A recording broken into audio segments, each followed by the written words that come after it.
Phil Hellmuth is known for a lot of things, poker-related and kind of personality-related.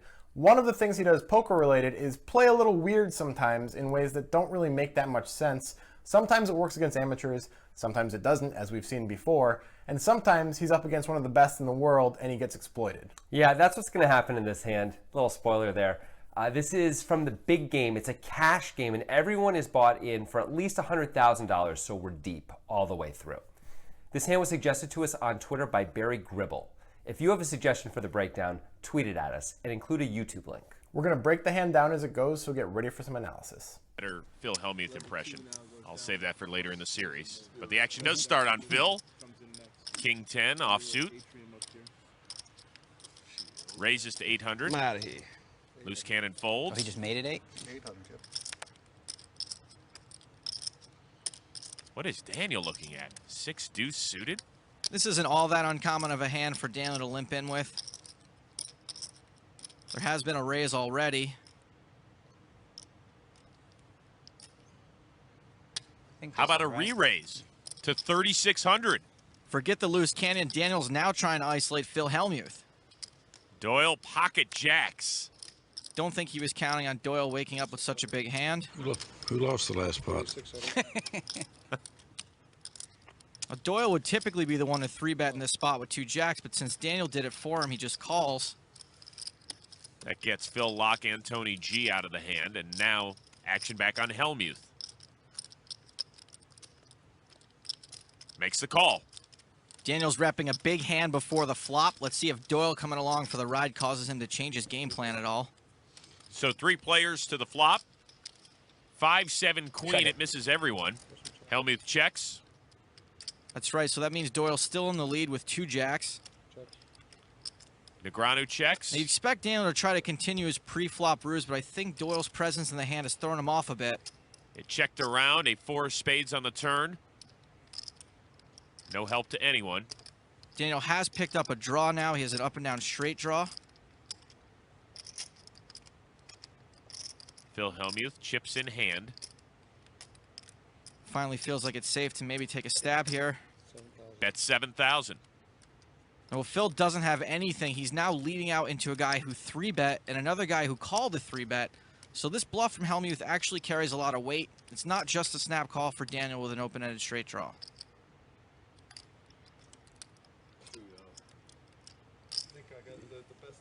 Daniel does make the call. Now, with Daniel and Phil raising and re-raising and betting into each other, it's going to be very tough for Doyle to know he has the best hand.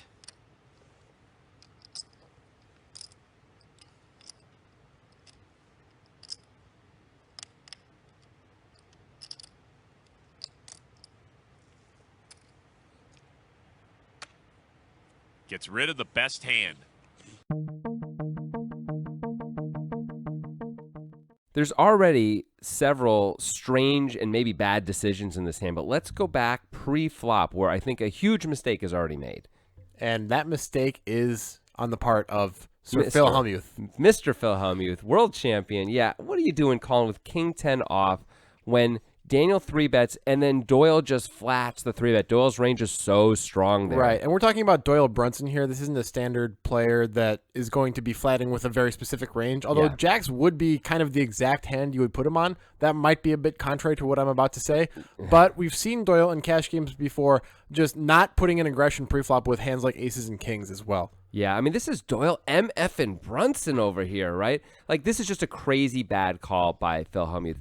The implied odds are terrible. The reverse implied odds are strong. You're out of position against 2 guys who are better than you at this, the cash games. Phil doesn't want to believe that, though. I understand Phil believes he's probably the best player at the table, but and that's why he's playing this hand this way. But this is a terrible preflop call. Right, and the main point I want to say about what you just said, Jonathan, is that the reason it's such a bad call is that the reverse implied odds. Yeah. If it's a king high flop, he's going to lose a lot of money if somebody else has a king because they almost always have a better king. And it's hard to make a lot of money, by the way, if no one has a king or you beat. So, Right. like, how are you supposed to make money in this hand?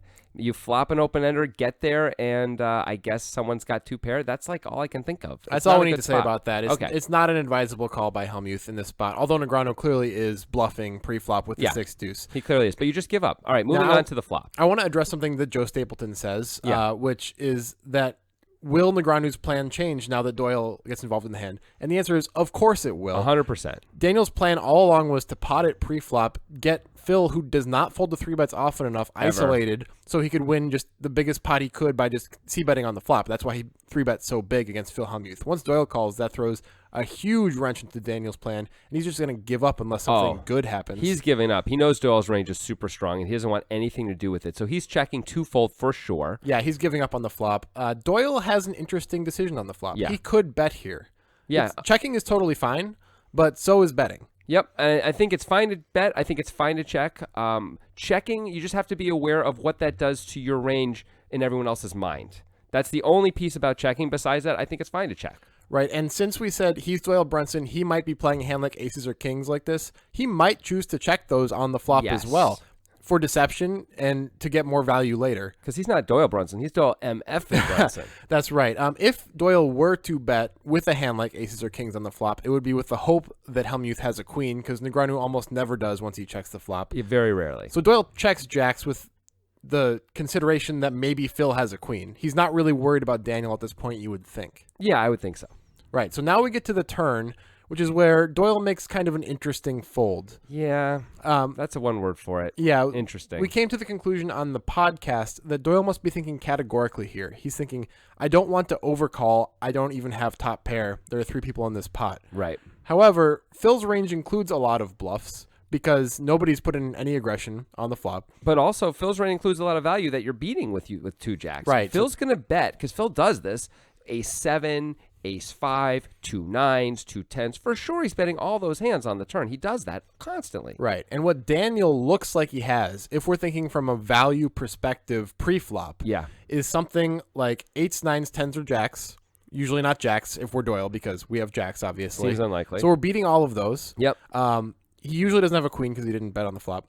And the other part of Daniel's potential pre-flop value range is like ace-x of spades, ace-king of spades, ace-jack of spades, hands like that, which we are currently beating. Of course, there's a lot to be scared of. Yeah, Daniel could also have pocket 6s exactly, but that's fine. We are crushing both of these guys' ranges here.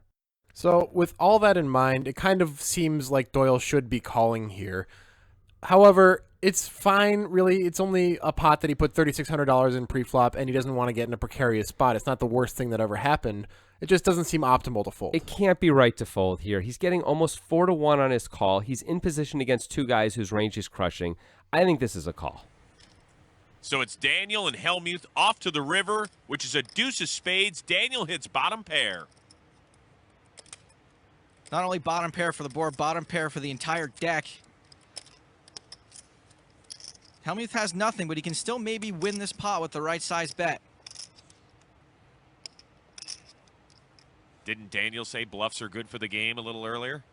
Only if you show him. 6,000. Bet of 6,000 by Phil Hellmuth. This is a very small bet compared to the size of the rest of the pot. It's also smaller than the bet he just made on the turn. Let's see if Daniel can figure it out. Just don't reach for a bunch of those great chips. Why? You might just shove it on me? Phil insinuating he'll make a snap call.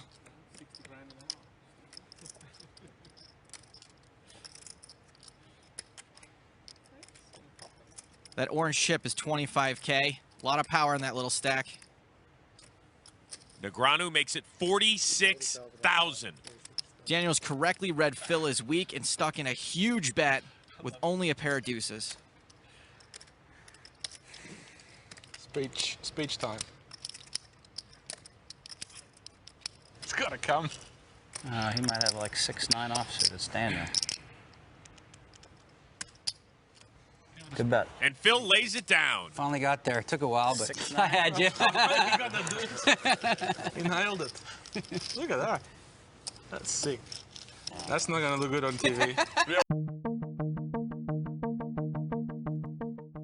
Tony G is right. That doesn't look good on TV, but not really for the reasons Tony is thinking, because Phil didn't get bluffed out of this hand.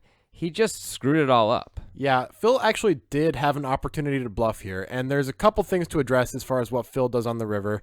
I want to get out of the way. The thing he says about don't reach for those great chips, we don't really think necessarily has anything to do with Daniel deciding to bluff. Nah. Phil is probably actually pretty good at being balanced when he says stuff like that. We see him say stuff like this a lot. It might lean a bit towards weakness, but I don't think it's a huge big deal tell. No, I think the thing that's unbalanced here is Phil's sizing on the river when he bets 6,000 to this pot. Absolutely. This is just a big mistake. Okay, let's go back to what we said it looks like Negreanu has for value on the turn. Yeah.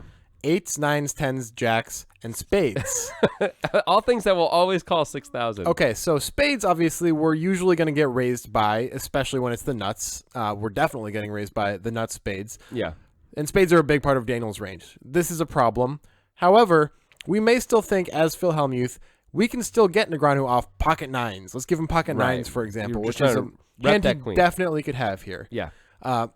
We bet 6,000. He's never folding. He's just not going to fold for 6,000 with a hand like that. Daniel Negreanu has a reputation for not folding hands. So it doesn't even 6,000, matter that it's Daniel, though. He's giving Daniel such a good price to call with hands like that. I could, if I was sitting in Daniel's seat, I could very comfortably talk myself into Phil has a 7 here in his betting. So I can call with 9s easily. It looks a lot like Ace-7, which is a hand that you outlined on the flop, Jonathan, that Phil could have, or turn, I suppose, because Phil looks like he's blocker betting here. Oh, he's absolutely repping a blocker bet, which is a weird thing to rep because what do good players do when they see a blocker bet? They raise. And so Daniel raises. Daniel, as it turns out, does have the best hand, but doesn't believe he does. He thinks a lot of the time Phil has a 7 and ace. Sorry, a 7, a 5, and I think actually often a queen here. Yeah. And so Daniel sizes it as such to blow Phil off all of that. Right. So, Jonathan, you had a pretty interesting theory on the podcast as to why Daniel's sizing might be what it is, because it looks pretty fishy. It looks exploitable. It does. Like, you would think normally if Daniel really has a flush, would he really make it 46 over 6? He's just never getting called, right? But the thinking is, and I don't know if Daniel's actually doing this, but we were speculating anyway, that because Phil bets so small, the 6,000 on the river, Daniel doesn't want to have his raise size sort of be capped and based on that bet by Phil, because he would normally be able to get a lot more value if he had, let's say, the nuts. So maybe Daniel's just raising as if Phil made a normal bet on the river instead of this hyper small bet as a way to get normal value. He's just doing this all the time whenever someone bets small and he's raising the river. Right. It's a way to not be exploited by blocker bets. Yeah. That's the theory, at least. I don't know if it's true, though. It may or may not be true. The real question here, the real question as to whether or not the sizing by Negreanu is good is 46,000 going to get a queen to fold more often than a normal raise like 26,000? Significantly more often is actually the thing, too. Like if 46,000 gets a queen to fold 60% of the time and 26,000 gets a queen to fold 50% of the time, it's not a good play. Right. I mean, it's just not enough. I would assume 46,000 is going to get a queen to fold something like 85% of the time. But I would think 26,000 is going to get a queen to fold like 65% of the time at least. Maybe more. Yeah, so it doesn't seem like it's a good raise from that point of view. So the only way it's a good raise in my mind is if it's for the speculation that we've been coming up with anyway, that like it's just as a way to sort of not be pushed around and limited by a blocker bet. Right. To use position to the best that you can when you're Daniel Negreanu, because you don't want to give the out-of-position guy the opportunity to set his own price every time. But what I think is really going on is none of that. What I think is really going on is Daniel just sits there and thinks, Phil just can't call 46, so I'm going to make it 46. Right. He's not playing GTO right now. Not even close. He's playing exploitively against the guy who he thinks he's certain is going to fold when he makes it this size. And he knows Phil just, and I don't mean this even in a bad way, but Phil just doesn't have the heart to move in here. Neither would I. To quote Tony G, of course, it's 46,000 real dollars. Yeah. That shouldn't really matter in the grand scheme of things, but it's hard for it not to matter, and Negreanu knows that. Right, like I don't know if Negreanu would do this against Vanessa Selfs because she just might move in. Yeah. She's crazy. Yeah, I think Negreanu found his customer, and he played it in a way that he decided would be best for him.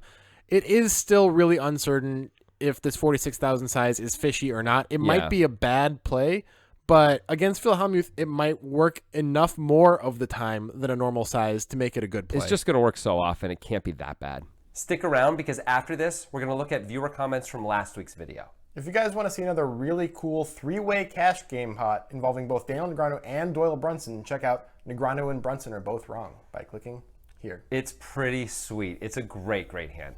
Also, check out our podcast and make sure you subscribe. Last week we had a hand between Connor Drynan and David Peters when they were already in the money in the Super High Roller Bowl at the Aria, which was a $500,000 buy-in, in which they both made a straight with an 8 on the turn. Nobody was going to lose unless somebody folded. It was always going to be a chop, and Drynan managed to bluff Peters off of the 8 on the river when the board paired, and we thought it was kind of, well, definitely a bad fold by Peters, and maybe a bad play by Drynan. Yeah. We couldn't really tell. It really depended on if Drynan knew that Peters was money scared and if Peters was actually money scared. Yeah, the reason why this wouldn't work is because Peters was so short. When he bet on the river, he only had 10 blinds left in a tournament situation. It's kind of an auto call when you have a straight there. But let's see what you guys had to say. So, hey, look, someone already disagreeing with us. On YouTube, Osef Kincaid says, I see no evidence of that the money got to Peters. Drynan is representing a full house for value. Peters doesn't beat that. He doesn't see that many bluffs in Drynan's range, and most of the bluffs he has include an 8, which means you don't win all the pot. Looks like you started from the conclusion on this one. There's no reason to assume money had any influence on the hand. I'm going to disagree with a significant amount of that. Okay. I don't think that Drynan always has an 8 when he's bluffing, first of all. I'm going to categorically disagree with that. I think Drynan often, when he's bluffing, will have like king, queen. You know, he'll just have nothing. Agreed. And he'll be trying to get Peters off some sort of thin value a lot of the time. Probably not expecting Peters has an 8 when he does that, of course. As far as the money scared thing, the conclusion we came to was really either Drynan made a bad play or Peters is money scared and Drynan knows it. Those are the only two options. Yeah, that's what I think too. I agree. It kind of has to be one or the other. I still am sort of leaning towards Drynan made a bad play, even though it worked out. But it's possible he knows Peters is money scared, although some folks in the comments disagreed with that as well. All right, let's see. Another one on YouTube is Very Alive WOW. That's either World of Warcraft or WoW or I don't know. Very Alive, wow. We're into it. That's, whatever it is. We love life. It's like the guy who just saw the double rainbow. That's an old reference. Tears coming. Does Drynan ever have 10-8? If he does, will he ship the river with it? Considering the amount of full houses Peters can have, and that Peters should call with most 8s, it seems it would be a plus EV shove. I think Drynan definitely can have 10-8 here. It's well within his range, and I think he probably would shove the river with it, and it would be a better play than shoving with just an 8, assuming that Peters is not money scared. Right, because you can come up with hands that Peters can call you with when you shove with 10-8, but when you shove with an 8, it's hard to come up with any hands that you can get called with, but you still have a really good hand that can win at showdown most of the time, and you're never going to fold out a better hand when you shove if you're Drynan. So I like shoving with 10-8 a lot more than shoving with an 8 here. That being said, it's still pretty thin because a lot of the time when Peters has value, maybe not a lot of the time, but enough of the time that it's scary, it's going to be a full house for value. Well, a lot of times Peters calls, it's definitely going to be a full house, I'll say that. All right, one other question, and actually this goes to what we were just saying. Window Turnip says, this is on Reddit, do you think Peters still folds on the river if he has 10-8? I think that if he's folding an 8 and he has some logic behind folding an 8, he probably should also fold 10-8, although it's close. Drynan is mostly representing a full house when he moves in here. He is, but now you can beat bluffs and you don't chop when you have the... I mean, I think you should be calling with any 8, so I think you should be calling with 10-8 also, right? But, I mean, we're working within the lexicon of Peters' money-scared brain where he folds an 8. So. I don't see how you can fold 10-8. Yeah, he probably shouldn't.